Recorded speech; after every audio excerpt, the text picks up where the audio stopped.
شروع اللہ کا نام لے کر جو بڑا مہربان نہایت رحم والا ہے۔ اور پیغمبر نے ان سے کہا کہ ان کی یعنی طالوت کی بادشاہی کی نشانی یہ ہے کہ تمہارے پاس وہ صندوق آئے گا جس کو فرشتے اٹھائے ہوئے ہوں گے، اس میں تمہارے پروردگار کی طرف سے تسلی بخشنے والی چیز ہوگی اور کچھ اور چیزیں بھی ہوں گی جو موسیٰ اور ہارون چھوڑ گئے تھے۔ اگر تم ایمان رکھتے ہو تو یہ تمہارے لیے ایک بڑی نشانی ہے۔ غرض جب طالوت فوجیں لے کر روانہ ہوا تو اس نے ان سے کہا کہ اللہ ایک نہر سے تمہاری آزمائش کرنے والا ہے، جو شخص اس میں سے پانی پی لے گا اس کی نسبت تصور کیا جائے گا کہ وہ میرا نہیں، اور جو نہ پیے گا وہ سمجھا جائے گا کہ میرا ہے۔ ہاں اگر کوئی ہاتھ سے چلو بھر پانی لے لے تو خیر۔ جب وہ لوگ نہر پر پہنچے تو چند آدمیوں کے سوا سب نے پانی پی لیا۔ پھر جب طالوت اور مومن لوگ جو اس کے ساتھ تھے نہر کے پار ہو گئے تو کہنے لگے کہ آج ہم میں جالوت اور اس کے لشکر سے مقابلہ کرنے کی طاقت نہیں۔ جو لوگ یقین رکھتے تھے کہ ان کو اللہ کے روبرو حاضر ہونا ہے وہ کہنے لگے کہ بسا اوقات تھوڑی سی جماعت نے اللہ کے حکم سے بڑی جماعت پر فتح حاصل کی ہے، اور اللہ ثابت قدم رہنے والوں کے ساتھ ہے۔ اور جب وہ لوگ جالوت اور اس کے لشکر کے مقابل میں آئے تو اللہ سے دعا کی کہ اے پروردگار ہم پر صبر کے دہانے کھول دے اور ہمیں لڑائی میں ثابت قدم رکھ اور لشکر کفار پر فتح یاب کر۔ تو طالوت کی فوج نے اللہ کے حکم سے ان کو شکست دے دی، اور داؤد نے جالوت کو قتل کر ڈالا، اور اللہ نے ان کو بادشاہی اور دانائی بخشی اور جو کچھ چاہا سکھایا۔ اور اگر اللہ لوگوں کو ایک دوسرے پر چڑھائی اور حملہ کرنے سے نہ ہٹاتا رہتا تو کرۂ ارض تباہ ہو جاتا، لیکن اللہ اہل عالم پر بڑا مہربان ہے۔ یہ اللہ کی آیتیں ہیں جو ہم تم کو سچائی کے ساتھ پڑھ کر سناتے ہیں، اور اے محمد صلی اللہ علیہ وآلہ وسلم تم بلا شبہ پیغمبروں میں سے ہو۔ یہ پیغمبر جو ہم وقتاً فوقتاً بھیجتے رہے ہیں ان میں سے ہم نے بعض کو بعض پر فضیلت دی ہے، بعض ایسے ہیں جن سے اللہ نے گفتگو کی اور بعض کے دوسرے امور میں مرتبے بلند کیے، اور عیسیٰ ابن مریم کو ہم نے کھلی ہوئی نشانیاں عطا کی اور روح القدس سے ان کو مدد دی، اور اگر اللہ چاہتا تو ان سے پچھلے لوگ اپنے پاس کھلی نشانیاں آنے کے بعد آپس میں نہ لڑتے، لیکن انہوں نے اختلاف کیا تو ان میں سے بعض تو ایمان لے آئے اور بعض کافر ہی رہے۔ اور اگر اللہ چاہتا تو یہ لوگ باہم جنگ و قتال نہ کرتے، لیکن اللہ جو چاہتا ہے کرتا ہے۔ اے ایمان والو، جو مال ہم نے تم کو دیا ہے اس میں سے اس دن کے آنے سے پہلے پہلے خرچ کر لو جس میں نہ اعمال کا سودا ہو اور نہ دوستی اور سفارش ہو سکے، اور کفر کرنے والے لوگ ظالم ہیں۔ اللہ وہ معبود برحق ہے کہ اس کے سوا کوئی عبادت کے لائق نہیں، زندہ ہے، سب کو تھامنے والا، اسے نہ اونگ آتی ہے نہ نیند۔ جو کچھ آسمانوں میں اور جو کچھ زمین میں ہے سب اسی کا ہے۔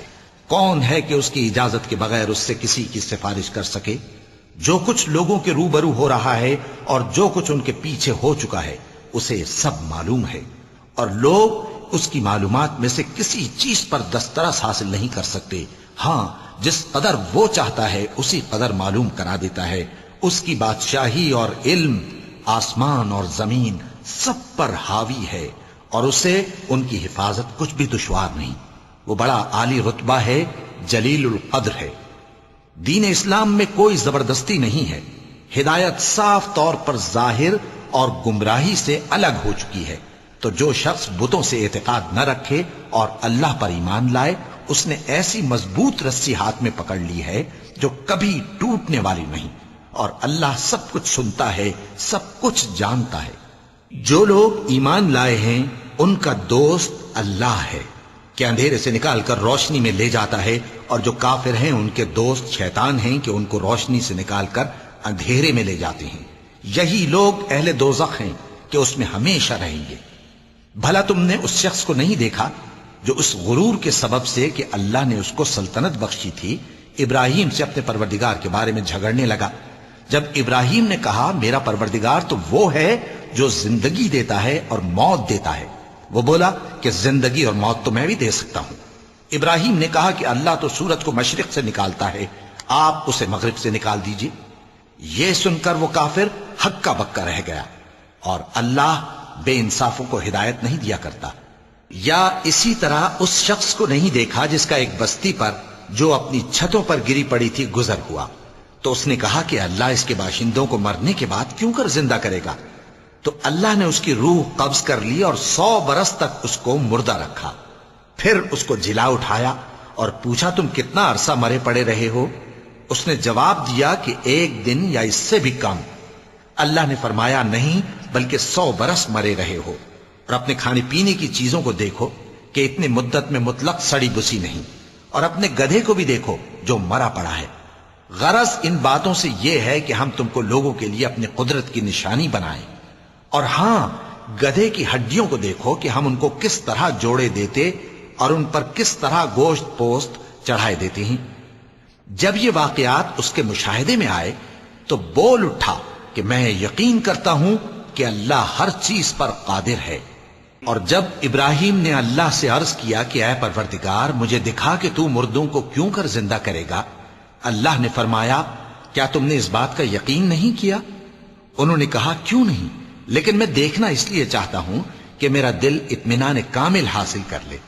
فرمایا کہ 4 پرندے لے لو، پھر ان کو اپنے سے ہلا لو اور ان کے ٹکڑے ٹکڑے کر دو، پھر ان کا ایک ایک ٹکڑا ہر ایک پہاڑ پر رکھ دو، پھر ان کو بلاؤ تو وہ تمہارے پاس دوڑتے چلے آئیں گے، اور جان رکھو کہ اللہ غالب ہے، صاحب حکمت ہے۔ جو لوگ اپنا مال اللہ کی راہ میں خرچ کرتے ہیں ان کے مال کی مثال اس دانے کی سی ہے جس سے 7 بالیں اگیں اور ہر ایک بال میں 100 دانے ہوں، اور اللہ جس کے اجر کو چاہتا ہے اور زیادہ کرتا ہے، اور اللہ کشائش والا ہے، سب کچھ جاننے والا ہے۔ جو لوگ اپنا مال اللہ کے راستے میں صرف کرتے ہیں پھر اس کے بعد نہ اس خرچ کا کسی پر احسان رکھتے ہیں اور نہ کسی کو تکلیف دیتے ہیں، ان کا صلہ ان کے پروردگار کے پاس تیار ہے، اور قیامت کے روز نہ ان کو کچھ خوف ہوگا اور نہ وہ غمگین ہوں گے۔ جس خیرات کے دینے کے بعد لینے والے کو ایذا دی جائے اس سے تو نرم بات کہہ دینی اور درگزر کرنا بہتر ہے، اور اللہ بے نیاز ہے، بردبار ہے۔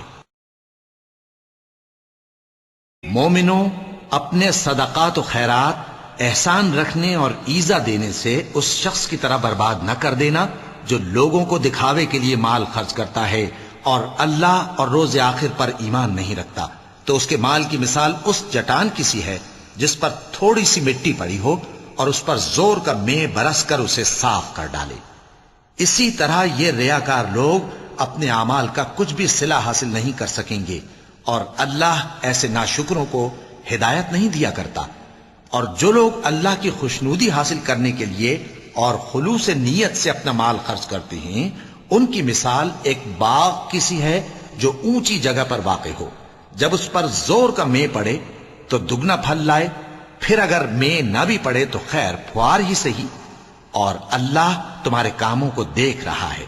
بھلا تم میں کوئی یہ چاہتا ہے کہ اس کا کھجوروں اور انگوروں کا باغ ہو جس میں نہریں بہ رہی ہوں اور اس میں اس کے لیے ہر قسم کے میوے موجود ہوں، اور اسے بڑھاپا آ پکڑے اور اس کے ننھے ننھے بچے بھی ہوں، تو ناگہاں اس باغ پر آگ کا بھرا ہوا بگولا چلے، پس وہ جل جائے۔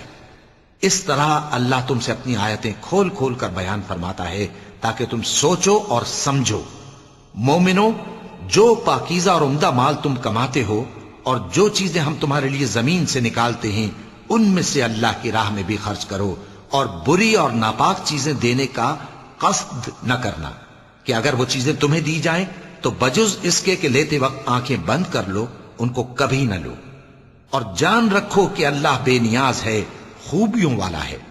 شیطان تمہیں تنگ دستی کا خوف دلاتا اور بے حیائی کے کام کرنے کو کہتا ہے، اور اللہ تم سے اپنی بخشش اور رحمت کا وعدہ کرتا ہے، اور اللہ کشائش والا ہے، سب کچھ جاننے والا ہے۔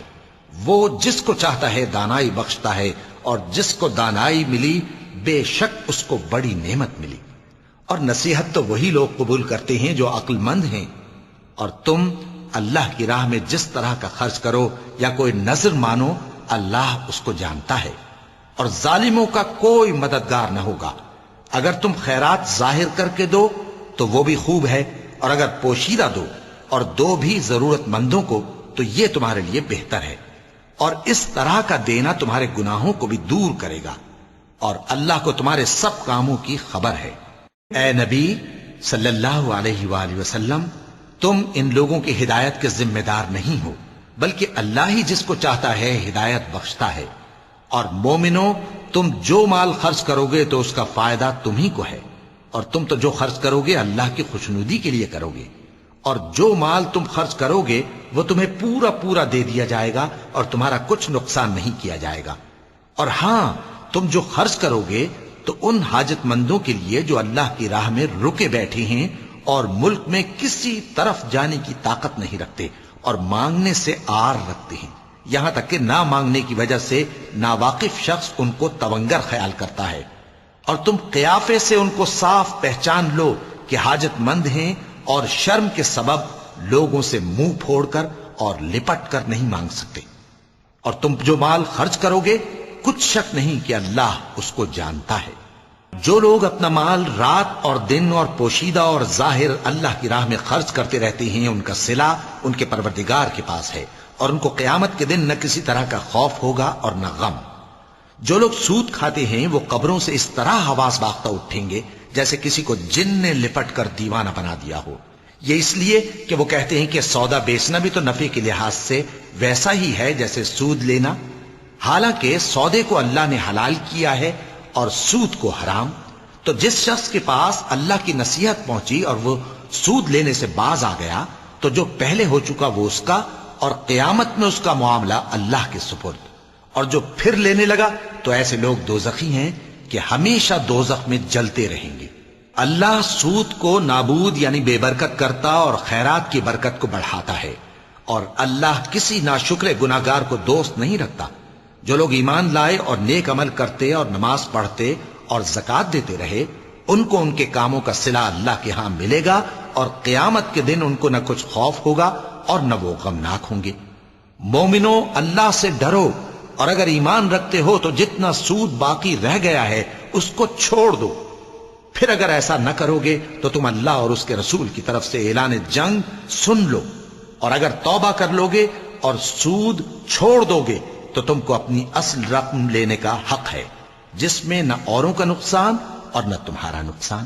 اور اگر قرض لینے والا تنگ دست ہو تو اسے کشائش کے حاصل ہونے تک مہلت دو، اور اگر زر قرض بخش دو تو وہ تمہارے لیے زیادہ اچھا ہے، بشرطے کہ سمجھو۔ اور اس دن سے ڈرو جبکہ تم اللہ کے حضور میں لوٹ کر جاؤ گے، اور ہر شخص اپنے اعمال کا پورا پورا بدلہ پائے گا اور کسی کو کچھ نقصان نہ ہوگا۔ مومنو، جب تم آپس میں کسی میعاد معین کے لیے قرض کا معاملہ کرنے لگو تو اس کو لکھ لیا کرو، اور لکھنے والا تم میں کسی کا نقصان نہ کرے بلکہ انصاف سے لکھے۔ نیز لکھنے والا جیسا اللہ نے اسے سکھایا ہے لکھنے سے انکار بھی نہ کرے اور دستاویز لکھ دے۔ اور جو شخص قرض لے وہی دستاویز کا مضمون بول کر لکھوائے، اور اللہ سے کہ اس کا مالک ہے خوف کرے، اور زر قرض میں سے کچھ کم نہ لکھوائے۔ اور اگر قرض لینے والا کم عقل یا ضعیف ہو یا مضمون لکھوانے کی قابلیت نہ رکھتا ہو تو جو اس کا ولی ہو وہ انصاف کے ساتھ مضمون لکھوائے، اور اپنے میں سے 2 مردوں کو ایسے معاملے کے گواہ کر لیا کرو، اور اگر 2 مرد نہ ہوں تو 1 مرد اور 2 عورتیں جن کو تم گواہ پسند کرو کافی ہیں، کہ اگر ان میں سے ایک بھول جائے گی تو دوسری اسے یاد دلا دے گی۔ اور جب گواہ گواہی کے لیے طلب کیے جائیں تو انکار نہ کریں۔ اور قرض تھوڑا ہو یا بہت اس کی دستاویز کے لکھنے لکھانے میں سستی نہ کرنا، یہ بات اللہ کے نزدیک نہایت قرین انصاف ہے، اور شہادت کے لیے بھی یہ بہت درست طریقہ ہے۔ اس سے تم کو کسی طرح کا شک و شبہ بھی نہیں پڑے گا۔ ہاں، اگر سودا دست بدست ہو جو تم آپس میں لیتے دیتے ہو تو اگر ایسے معاملے کے دستاویز نہ لکھو تو تم پر کچھ گناہ نہیں۔ اور جب خرید و فروخت کیا کرو، مثلا زمین جائیداد کی، تو بھی گواہ کر لیا کرو، اور کاتب دستاویز اور گواہ معاملہ کرنے والوں کا کسی طرح کا نقصان نہ کریں۔ اگر تم لوگ ایسا کرو تو یہ تمہارے لیے گناہ کی بات ہے، اور اللہ سے ڈرو اور دیکھو کہ وہ تم کو کیسی مفید باتیں سکھاتا ہے، اور اللہ ہر چیز سے واقف ہے۔ اور اگر تم سفر پر ہو اور دستاویز لکھنے والا نہ مل سکے تو کوئی چیز رہن با قبضہ رکھ کر قرض لے لو، اور اگر تم میں سے کوئی دوسرے کو امین سمجھے یعنی رہن کے بغیر قرض دے دے تو امانت دار کو چاہیے کہ صاحب امانت کی امانت ادا کر دے، اور اللہ سے جو اس کا پروردگار ہے ڈرے، اور دیکھنا شہادت کو مت چھپانا، جو اس کو چھپائے گا وہ دل کا گناہگار ہوگا، اور اللہ تمہارے سب کاموں سے واقف ہے۔ جو کچھ آسمانوں میں اور جو کچھ زمین میں ہے سب اللہ ہی کا ہے۔ تم اپنے دلوں کی بات کو ظاہر کرو گے تو اور چھپاؤ گے تو اللہ تم سے اس کا حساب لے گا، پھر وہ جسے چاہے مغفرت کرے اور جسے چاہے عذاب دے، اور اللہ ہر چیز پر قادر ہے۔ رسول اللہ صلی اللہ علیہ وآلہ وسلم اس کتاب پر جو ان کے پروردگار کی طرف سے ان پر نازل ہوئی ایمان رکھتے ہیں، اور مومن بھی سب اللہ پر اور اس کے فرشتوں پر اور اس کی کتابوں پر اور اس کے پیغمبروں پر ایمان رکھتے ہیں، اور کہتے ہیں کہ ہم اس کے پیغمبروں سے کسی میں کچھ فرق نہیں کرتے، اور وہ اللہ سے عرض کرتے ہیں کہ ہم نے تیرا حکم سنا اور قبول کیا۔ اے پروردگار، ہم تیری بخشش مانگتے ہیں اور تیری ہی طرف لوٹ کر جانا ہے۔ اللہ کسی شخص کو اس کی طاقت سے زیادہ کا ذمہ دار نہیں بناتا۔ اچھے کام کرے گا تو اس کو ان کا فائدہ ملے گا، برے کرے گا تو اسے ان کا نقصان پہنچے گا۔ اے پروردگار، اگر ہم سے بھول یا چوک ہو گئی ہو تو ہم سے مواخذہ نہ کیجو۔ اے پروردگار، ہم پر ایسا بوجھ نہ ڈالیو جیسا تو نے ہم سے پہلے لوگوں پر ڈالا تھا۔ اے پروردگار، جتنا بوجھ اٹھانے کی ہم میں طاقت نہیں اتنا بوجھ ہم پر نہ رکھیو، اور اے پروردگار ہمارے گناہوں سے درگزر کر اور ہمیں بخش دے اور ہم پر رحم فرما، تو ہی ہمارا مددگار ہے، سو ہم کو کافروں پر غالب کر۔ شروع اللہ کا نام لے کر جو بڑا مہربان نہایت رحم والا ہے۔ الف لام میم۔ اللہ جو معبود برحق ہے، اس کے سوا کوئی عبادت کے لائق نہیں، زندہ ہے سب کو تھامنے والا۔ اس نے اے نبی تم پر سچی کتاب نازل کی جو پہلی آسمانی کتابوں کی تصدیق کرتی ہے، اور اسی نے تورات اور انجیل نازل کی تھی۔ یہ دو کتابیں اس نے پہلے نازل کی تھیں لوگوں کی ہدایت کے لیے، اور پھر قرآن جو حق اور باطل کو الگ الگ کر دینے والا ہے نازل کیا۔ جو لوگ اللہ کی آیتوں کا انکار کرتے ہیں ان کو سخت عذاب ہوگا، اور اللہ زبردست ہے، بدلہ لینے والا ہے۔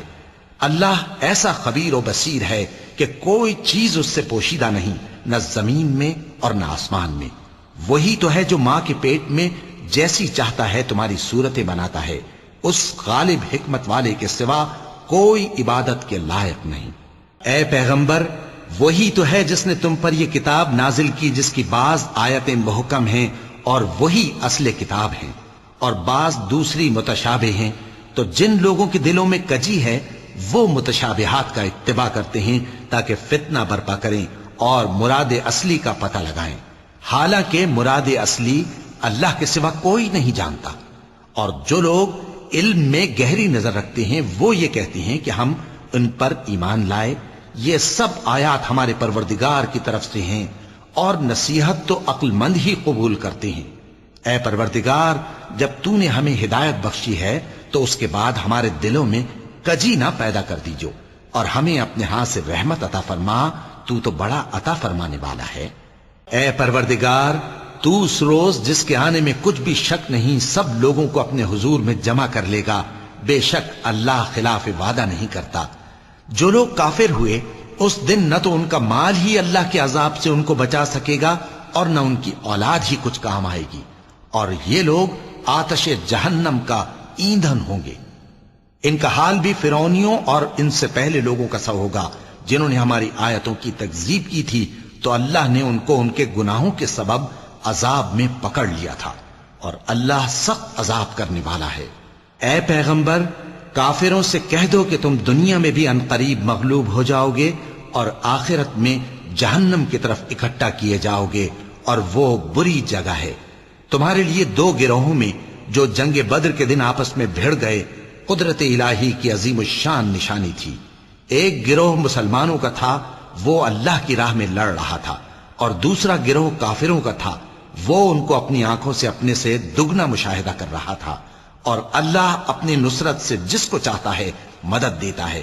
جو اہل بصارت ہیں ان کے لیے اس واقعے میں بڑی عبرت ہے۔ لوگوں کو ان کی خواہشوں کی چیزیں یعنی عورتیں اور بیٹے اور سونے اور چاندی کے بڑے بڑے ڈھیر اور نشان لگے ہوئے گھوڑے اور مویشی اور کھیتی بڑی زینت دار معلوم ہوتی ہیں، مگر یہ سب دنیا ہی کی زندگی کے سامان ہیں اور اللہ کے پاس بہت اچھا ٹھکانہ ہے۔ اے پیغمبر ان سے کہو کہ بھلا میں تم کو ایسی چیز بتاؤں جو ان چیزوں سے کہیں اچھی ہو؟ سنو، جو لوگ پرہیزگار ہیں ان کے لیے اللہ کے ہاں باغات بہشت ہیں جن کے نیچے نہریں بہ رہی ہیں، ان میں وہ ہمیشہ رہیں گے، اور پاکیزہ بیویاں ہیں، اور سب سے بڑھ کر اللہ کی خوشنودی۔ اور اللہ اپنے سب بندوں کو دیکھ رہا ہے جو اللہ سے التجا کرتے ہیں کہ اے پروردگار، ہم ایمان لے آئے سو ہم کو ہمارے گناہ معاف فرما اور ہم کو دوزخ کے عذاب سے محفوظ رکھ۔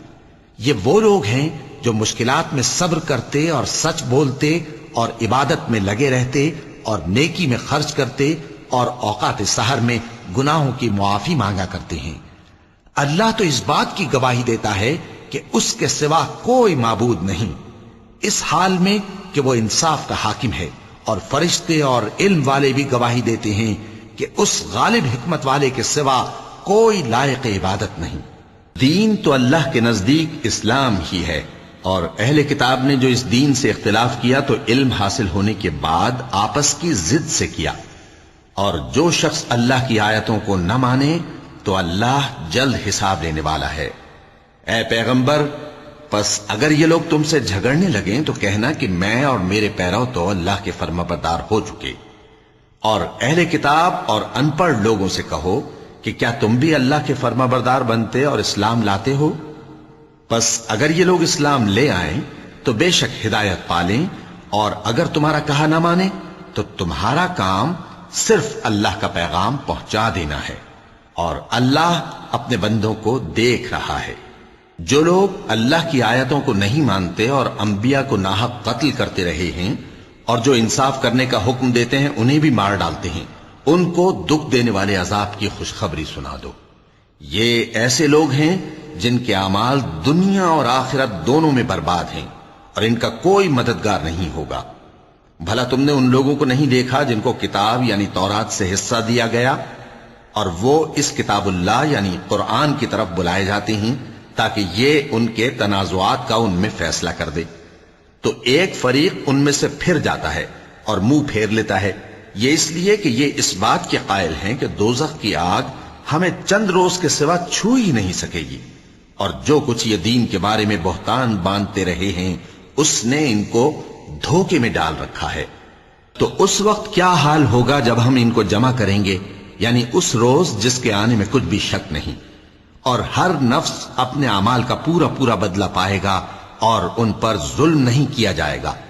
کہو کہ اے اللہ، اے بادشاہی کے مالک، تو جس کو چاہے بادشاہی بخشے اور جس سے چاہے بادشاہی چھین لے، اور جس کو چاہے عزت دے اور جسے چاہے ذلیل کرے۔ ہر طرح کی بھلائی تیرے ہی ہاتھ ہے، اور بے شک تو ہر چیز پر قادر ہے۔ تو ہی رات کو دن میں داخل کرتا اور تو ہی دن کو رات میں داخل کرتا ہے، تو ہی بے جان سے جاندار پیدا کرتا ہے اور تو ہی جاندار سے بے جان پیدا کرتا ہے، اور تو ہی جس کو چاہتا ہے بے حساب رزق بخشتا ہے۔ مومنوں کو چاہیے کہ مومنوں کے سوا کافروں کو دوست نہ بنائیں، اور جو ایسا کرے گا اس سے اللہ کا کچھ عہد نہیں۔ ہاں، اگر اس طریق سے تم ان کے شر سے بچاؤ کی صورت پیدا کرو تو مذائقہ نہیں، اور اللہ تم کو اپنے غضب سے ڈراتا ہے، اور اللہ ہی کی طرف تم کو لوٹ کر جانا ہے۔ اے پیغمبر، لوگوں سے کہہ دو کہ کوئی بات تم اپنے دلوں میں مخفی رکھو یا اسے ظاہر کرو، اللہ اس کو جانتا ہے، اور جو کچھ آسمانوں میں اور جو کچھ زمین میں ہے اس کو سب کی خبر ہے، اور وہ ہر چیز پر قادر ہے۔ جس دن ہر شخص اپنی کی ہوئی نیکی کو موجود پا لے گا اور اپنی برائی کو بھی دیکھ لے گا تو آرزو کرے گا کہ اے کاش اس میں اور اس برائی میں دور کی مسافت ہو جاتی، اور اللہ تم کو اپنے غضب سے ڈراتا ہے، اور اللہ اپنے بندوں پر نہایت مہربان ہے۔ اے پیغمبر، لوگوں سے کہہ دو کہ اگر تم اللہ کو دوست رکھتے ہو تو میری پیروی کرو، اللہ بھی تمہیں دوست رکھے گا اور تمہارے گناہ معاف کر دے گا، اور اللہ بخشنے والا ہے، مہربان ہے۔ کہہ دو کہ اللہ اور اس کے رسول کا حکم مانو، پس اگر وہ نہ مانے تو اللہ بھی کافروں کو دوست نہیں رکھتا۔ اللہ نے آدم اور نوح اور خاندان ابراہیم اور خاندان عمران کو تمام جہان کے لوگوں میں سے منتخب فرمایا تھا. ان میں سے بعض بعض کی اولاد تھے، اور اللہ سننے والا ہے، جاننے والا ہے. وہ وقت یاد کرنے کے لائق ہے جب عمران کی بیوی نے کہا کہ اے پروردگار، جو بچہ میرے پیٹ میں ہے میں اس کو تیری نذر کرتی ہوں، اسے دنیا کے کاموں سے آزاد رکھوں گی، تو اسے میری طرف سے قبول فرما، تو سننے والا ہے، جاننے والا ہے. پھر جب ان کے ہاں بچہ پیدا ہوا تو کہنے لگی کہ پروردگار، میرے تو لڑکی ہوئی ہے، جبکہ اللہ خوب جانتا تھا جو ان کے ہاں ولادت ہوئی تھی، اور نہ ہوتا لڑکا مانند اس لڑکی کے. اور کہنے لگی میں نے اس کا نام مریم رکھا ہے، اور میں اس کو اور اس کی اولاد کو شیطان مردود سے تیری پناہ میں دیتی ہوں. تو اس کے پروردگار نے اس کو پسندیدگی کے ساتھ قبول فرمایا اور اسے اچھی طرح پرورش کیا، اور زکریا کو اس کا کفیل بنایا. زکریا جب کبھی عبادت گاہ میں اس کے پاس جاتے تو اس کے پاس کھانا پاتے. یہ کیفیت دیکھ کر ایک دن مریم سے پوچھنے لگے کہ مریم، یہ کھانا تمہارے پاس کہاں سے آتا ہے؟ وہ بولی کہ اللہ کے ہاں سے آتا ہے، بے شک اللہ جسے چاہتا ہے بے حساب رزق دیتا ہے. اس وقت زکریا نے اپنے پروردگار کو پکارا، عرض کی کہ پروردگار، مجھے اپنی طرف سے اولاد صالح عطا فرما، تو بے شک دعا سننے والا ہے. چنانچہ وہ ابھی عبادت گاہ میں کھڑے نماز ہی پڑھ رہے تھے کہ فرشتوں نے آواز دی کہ زکریا، اللہ تمہیں یحییٰ کی بشارت دیتا ہے، جو کلمۃ اللہ یعنی عیسیٰ کی تصدیق کریں گے اور سردار ہوں گے، اور عورتوں سے رغبت نہ رکھنے والے، اور ایک پیغمبر یعنی نیکوکاروں میں ہوں گے. زکریا نے کہا، اے پروردگار، میرے ہاں لڑکا کیوں کر پیدا ہوگا کہ میں تو بڈھا ہو گیا ہوں اور میری بیوی بانجھ ہے. فرمایا، اسی طرح اللہ جو چاہتا ہے کرتا ہے. زکریا نے کہا کہ پروردگار، میرے لیے کوئی نشانی مقرر فرما دے. فرمایا، تمہاری نشانی یہ ہے کہ تم لوگوں سے 3 دن اشارے کے سوا بات نہ کر سکو گے. تو ان دنوں میں اپنے پروردگار کی کثرت سے یاد اور صبح و شام اس کی تسبیح کرنا. اور جب فرشتوں نے مریم سے کہا کہ مریم، اللہ نے تم کو برگزیدہ کیا ہے اور تمہیں پاک بنایا ہے اور دنیا جہان کی عورتوں میں سے تم کو منتخب کیا ہے، اے مریم، اپنے پروردگار کی فرما برداری کرنا اور سجدہ کرنا اور رکوع کرنے والوں کے ساتھ رکوع کرنا. اے نبی، یہ باتیں اخبار غیب میں سے ہیں جو ہم تمہارے پاس بھیجتے ہیں. اور جب وہ لوگ اپنے قلم بطور قرعہ ڈال رہے تھے کہ مریم کا کفیل کون بنے، تو تم ان کے پاس نہیں تھے، اور نہ اس وقت ہی ان کے پاس تھے جب وہ آپس میں جھگڑ رہے تھے.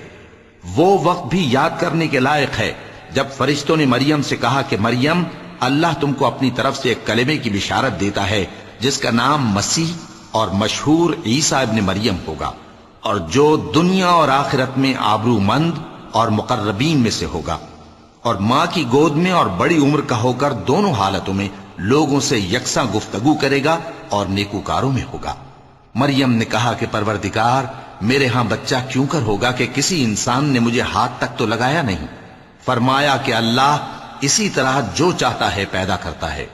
جب وہ کوئی کام کرنا چاہتا ہے تو ارشاد فرما دیتا ہے کہ ہو جا، تو وہ ہو جاتا ہے. اور وہ اسے کتاب و حکمت اور تورات اور انجیل کا علم عطا کرے گا، اور عیسیٰ بنی اسرائیل کی طرف پیغمبر ہو کر جائیں گے اور کہیں گے کہ میں تمہارے پاس تمہارے پروردگار کی طرف سے نشانی لے کر آیا ہوں. وہ یہ کہ تمہارے سامنے مٹی سے پرندے کی صورت بناتا ہوں، پھر اس میں پھونک مارتا ہوں تو وہ اللہ کے حکم سے سچ مچ پرندہ ہو جاتا ہے، اور پیدائشی اندھے اور ابرص کو تندرست کر دیتا ہوں، اور اللہ کے حکم سے مردوں کو زندہ کر دیتا ہوں، اور جو کچھ تم کھا کر آتے ہو اور جو اپنے گھروں میں جمع کر رکھتے ہو سب تم کو بتا دیتا ہوں. اگر تم صاحب ایمان ہو تو ان باتوں میں تمہارے لیے نشانی ہے. اور مجھ سے پہلے جو تورات نازل ہوئی تھی اس کی تصدیق بھی کرتا ہوں، اور میں اس لیے بھی آیا ہوں کہ بعض چیزیں جو تم پر حرام تھیں ان کو تمہارے لیے حلال کر دوں. اور میں تو تمہارے پروردگار کی طرف سے نشانی لے کر آیا ہوں. تو اللہ سے ڈرو اور میرا کہا مانو. کچھ شک نہیں کہ اللہ ہی میرا اور تمہارا پروردگار ہے، تو اسی کی عبادت کرو، یہی سیدھا رستہ ہے. پھر جب عیسیٰ نے ان کی طرف سے انکار و نافرمانی ہی دیکھی تو کہنے لگے کہ کوئی ہے جو اللہ کا طرفدار اور میرا مددگار ہو؟ حواری بولے کہ ہم اللہ کے طرفدار اور آپ کے مددگار ہیں. ہم اللہ پر ایمان لائے اور آپ گواہ رہے کہ ہم فرمانبردار ہیں. اے پروردگار، جو کتاب تو نے نازل فرمائی ہے ہم اس پر ایمان لے آئے اور تیرے پیغمبر کے متبع ہو چکے. تو ہم کو ماننے والوں میں لکھ رکھ، اور وہ یعنی یہود قتل عیسیٰ کے بارے میں ایک چال چلے، اور اللہ نے بھی عیسیٰ کو بچانے کے لیے تدبیر کی، اور اللہ بہترین تدبیر کرنے والا ہے۔ اس وقت اللہ نے فرمایا کہ عیسیٰ، میں تمہاری دنیا میں رہنے کی مدت پوری کر کے تم کو اپنی طرف اٹھا لوں گا اور تمہیں کافروں کی صحبت سے پاک کر دوں گا، اور جو لوگ تمہاری پیروی کریں گے ان کو کافروں پر قیامت تک فائق و غالب رکھوں گا۔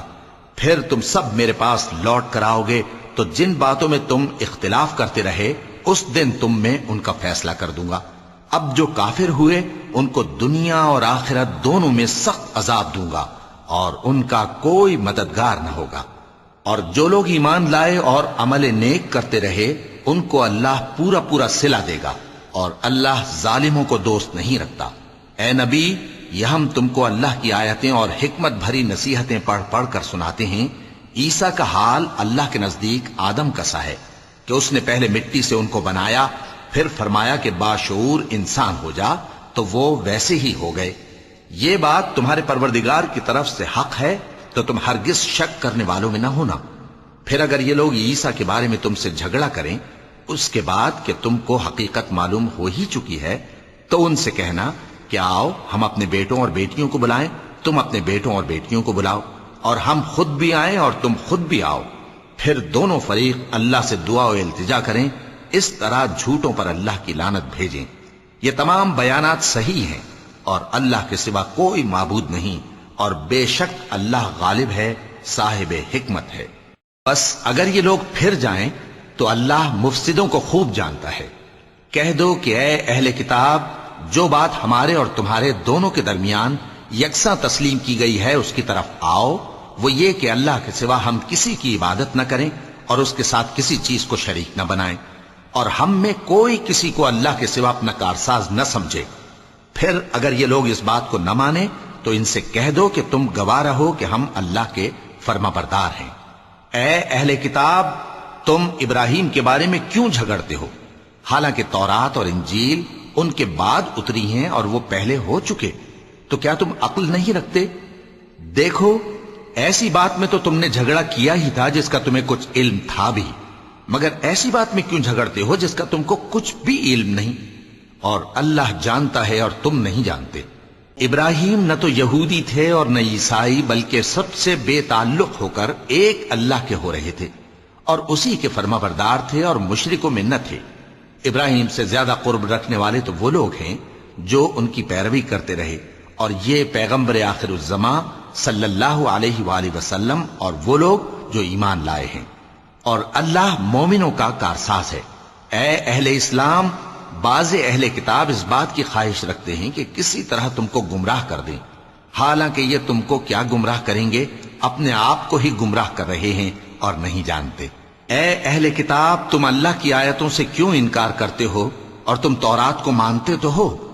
اے اہل کتاب، تم سچ کو جھوٹ کے ساتھ خلط ملط کیوں کرتے ہو اور حق کو کیوں چھپاتے ہو جبکہ تم جانتے بھی ہو؟ اور اہل کتاب کا ایک گروہ اپنے آدمیوں سے کہتا ہے کہ جو کتاب مومنوں پر نازل ہوئی ہے اس پر دن کے شروع میں تو ایمان لے آیا کرو اور اس کے آخر میں انکار کر دیا کرو، تاکہ وہ اسلام سے برگشتہ ہو جائیں، اور اپنے دین کے پیروں کے سوا کسی اور کی بات کا یقین نہ کر لینا۔ اے پیغمبر، کہہ دو کہ ہدایت تو اللہ ہی کی ہدایت ہے۔ وہ یہ بھی کہتے ہیں، یہ بھی نہ ماننا کہ جو چیز تم کو ملی ہے ویسی کسی اور کو بھی مل سکتی ہے، ورنہ وہ تم پر تمہارے رب کے روبرو حجت قائم کر دیں گے۔ اے پیغمبر، کہہ دو کہ بزرگی اللہ ہی کے ہاتھ میں ہے، وہ جسے چاہتا ہے دیتا ہے، اور اللہ کشائش والا ہے، علم والا ہے۔ وہ اپنی رحمت سے جس کو چاہتا ہے خاص کر لیتا ہے، اور اللہ بڑے فضل کا مالک ہے۔ اور اہل کتاب میں سے کوئی تو ایسا ہے کہ اگر تم اس کے پاس دیناروں کا ڈھیر امانت رکھ دو تو تم کو فوراً واپس دے دے، اور کوئی اس طرح کا ہے کہ اگر اس کے پاس 1 دینار بھی امانت رکھو تو جب تک اس کے سر پر ہر وقت کھڑے نہ رہو تمہیں دے ہی نہیں۔ یہ اس لیے کہ وہ کہتے ہیں کہ امیوں کے بارے میں ہم سے مواخذہ نہیں ہوگا۔ یہ اللہ پر محض جھوٹ بولتے ہیں اور اس بات کو جانتے بھی ہیں۔ ہاں، کیوں نہیں؟ جو شخص اپنے اقرار کو پورا کرے اور پرہیزگار بنا رہے تو اللہ بھی پرہیزگاروں کو دوست رکھتا ہے۔ جو لوگ اللہ کے اقراروں اور اپنی قسموں کو بیچ ڈالتے ہیں اور ان کے عوض تھوڑی سی قیمت حاصل کرتے ہیں، ان کا آخرت میں کچھ حصہ نہیں۔